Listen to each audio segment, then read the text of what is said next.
허물을 뛰어넘는 삶이란 제목으로 우리 말씀을 함께 나누려고 합니다. 전도서 2장 12절에서 26절 말씀입니다. 유튜브 같은 이런 SNS가 생기면서 각 분야의 전문가들을 우리가 참 쉽게 접할 수 있는 시대를 살게 되었습니다. 그래서 사람들은 궁금한 게 있으면 인터넷을 검색해서 쉽게 도움을 받을 때가 많습니다. 그래서 그런지 많은 사람들이 이제는 나이와 상관없이 아주 똑똑해진 것 같습니다.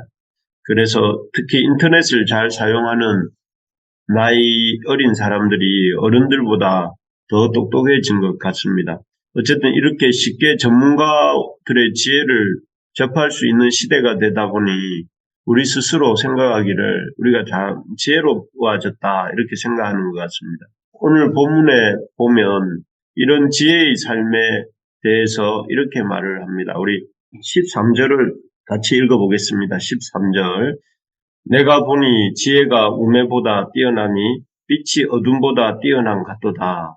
여기에 보면 지혜로운 사람에 대해서 말을 하는데 지혜로운 사람의 지혜가 우매한 사람보다 빛이 어둠보다 뛰어난 같이 뛰어나다 이렇게 말하고 있습니다. 후레쉬 하나 없이 캄캄한 밤에 산길을 가본 적이 있습니까? 있습니다. 저는 한번 걸어본 적이 있는데요. 캄캄한 밤에 후레쉬 하나 없이 산길을 가는 것은 참 그야말로 불가능해 보이는 일입니다. 그런데 후레쉬 하나 없이 캄캄함에 산길을 가는 것과 밝은 후레쉬를 비추며 가는 길을 생각해 보면 지혜로운 사람이 우매한 사람보다 빛이 어둠보다 뛰어난 것 같다 하는 이 말이 무슨 말인지 와닿을 것이라 생각됩니다. 그야말로 천지 차이고 그렇습니다. 바라기는 우리 모든 부르심의 가족들이 이런 지혜를 가진 자가 되기를 소망합니다. 그래서 인생의 캄캄한 밤길에서 방황하지 않고 성큼성큼 믿음의 길을 걸어갈 수 있게 되기를 간절히 바랍니다. 하지만 이런 인생살이의 지혜도 인생 전체의 큰 그림을 놓고 보면 참으로 허무하기 짝이 없다고 전도서의 저자는 말합니다. 우리가 인생살이에서 참 지혜가 있어야 되고 또 지혜가 있을 때 그 길은 빛이 어둠보다 밝은 것처럼 참 큰 차이가 있다 이렇게 말을 하지만 또 그런 지혜마저도 인생이라고 하는 큰 그림 속에 놓고 보면 참 허무하기 짝이 없다 라고 이렇게 본문에서 이 전도서의 저자가 말을 하는데요. 그 이유는 첫째, 이 인생 지혜가 죽음 앞에서 허무해지기 때문입니다. 그래서 16절을 읽어보면 이렇게 말하고 있습니다. 지혜자도 우매자와 함께 영원하도록 기억함을 얻지 못하나니 후일에는 모두 다 잊어버린 지 오래일 것임이라. 오라 지혜자의 죽음이 우매자의 죽음과 일반이로다. 여기에 보면 지혜자와 우매자의 죽음이 일반이고 또 지혜자 역시 우매한 자와 마찬가지로 죽음 이후에는 이렇게 사람들이 잊어버리고 아무도 기억하지 않는다 이렇게 말하고 있습니다. 정말 이 말씀이 맞는 것 같습니다. 이전에 그렇게 대단했던 지성인들이 있습니다. 너무 이렇게 대단한 지성을 가진 사람들이 참 많았습니다. 그리고 아주 이렇게 뛰어난 연예인들도 많았습니다. 참 여러 가지 방면에서 뛰어난 연예인들도 있었고 과학자들도 있었습니다. 정치인들도 있었습니다. 살아있을 때는 참 대단했던 사람들인데 그런데 죽고 또 시간이 지나서 그들은 너무나 빠르게 잊혀지고 또 그런 사람이 있었나 싶을 정도로 또 잊혀집니다. 그런 생각을 해보면 참으로 죽음 앞에서 지혜자나 우매자가 다 똑같이 허무한 존재라 하는 생각을 하게 됩니다. 죽음을 뛰어넘는 지혜가 아니라면 세상에 그 어떤 대단한 지혜도 이렇게 진짜 지혜는 아니다 하는 것을 이렇게 지혜자가 말을 하는 것이죠. 두 번째로 이 인생의 잡다한 지혜들이 인생 전체의 그림을 놓고 볼 때 허무하기 짝이 없다 하는 이유가 그 지혜가 인생의 앞날을 우리에게 알려주지 못하기 때문이다. 이렇게 말을 합니다. 우리 잠언 2장 18절, 우리 19절 같이 한번 읽어볼까요? 내가 해 아래에서 내가 한 모든 수고를 미워하였노니 이는 내 뒤를 이을 이에게 넘겨주게 됨이라. 그 사람이 지혜자일지 우매자일지 누가 알랴마는 내가 해 아래에서 제 지혜를 다하여 수고한 모든 결과를 그가 다 관리하리니 이것도 헛되도다. 또 우리 21절도 같이 한번 읽어보겠습니다. 어떤 사람은 그 지혜와 지식과 재주를 다하여 수고하였어도 그가 얻은 것을 수고하지 아니한 자에게 그의 몫으로 넘겨주리니 이것도 헛된 것이며 큰 악이로다. 여기에도 이렇게 보면 솔로몬이 자기 이야기인 것 같은 이야기가 나옵니다. 그 이야기가 무엇인가 하면 어떤 대단한 사람이 지혜와 지식, 재주를 다하여 상당한 업적을 세우고 또 그 업적을 다른 누군가에게 넘겨줍니다. 그런데 그렇게 그 대단한 지혜와 지식과 수고를 다해서 쌓은 업적을 넘겨받은 사람이 우매자이거나 그 업적에 대해서 관심이 없는 사람이라면 앞에 사람이 남긴 업적이 아무리 대단하다 한들 물거품처럼 사라져버리고 만다 하는 것이죠. 이 말은 실제로 솔로몬의 삶을 통해 드러난 일입니다. 솔로몬은 아시는 것처럼 엄청난 지혜를 가졌던 사람입니다.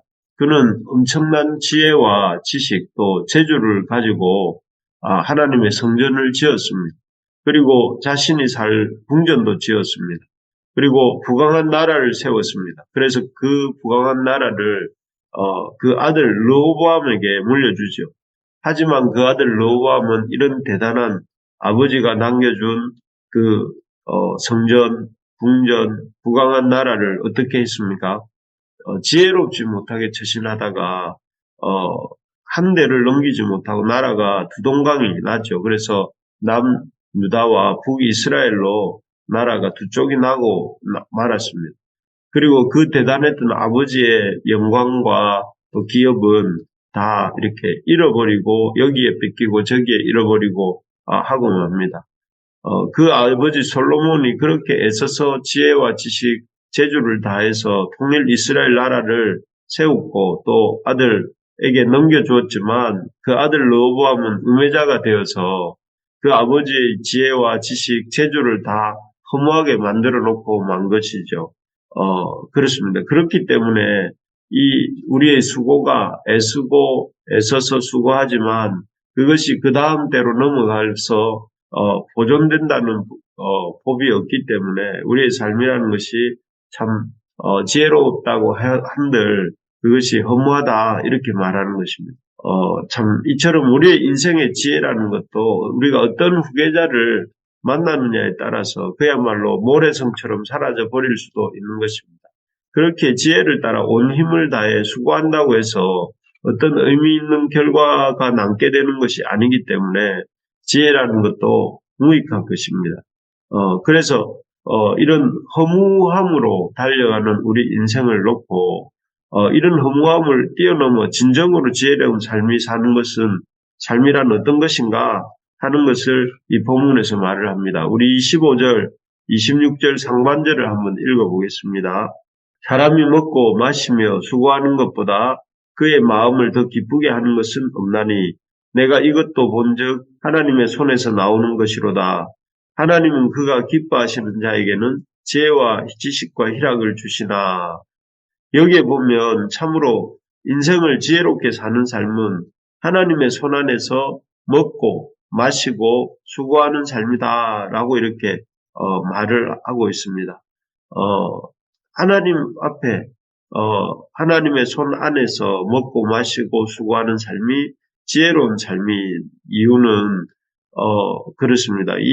우리의 인생에서 이렇게 참 가치 있는 것은 엄청나게 지혜롭게 살면서 많은 일을 하는 것이 아니라는 것입니다.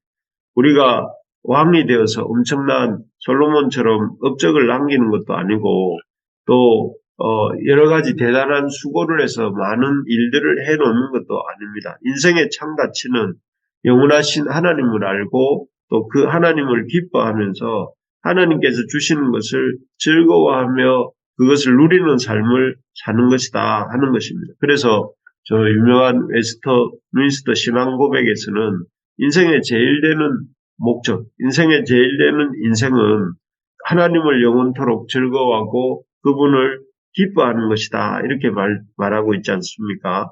그렇기 때문에 우리가 참 어떤 세상의 지혜나 또 세상에서의 어떤 기쁨이 아니라 주님께서부터 오는 기쁨, 하나님이 우리의 하나님이시고 예수님이 우리의 주님이시라는 사실을 알고 또 그로 인하여 우리에게 주신 삶들을 기뻐하고 또 누려가는 그런 우리의 삶이 될 때에 우리가 이런 참된 허무가 아니라 참된 기쁨을 주 안에서 누리는 그런 우리의 삶이 될 줄로 믿습니다.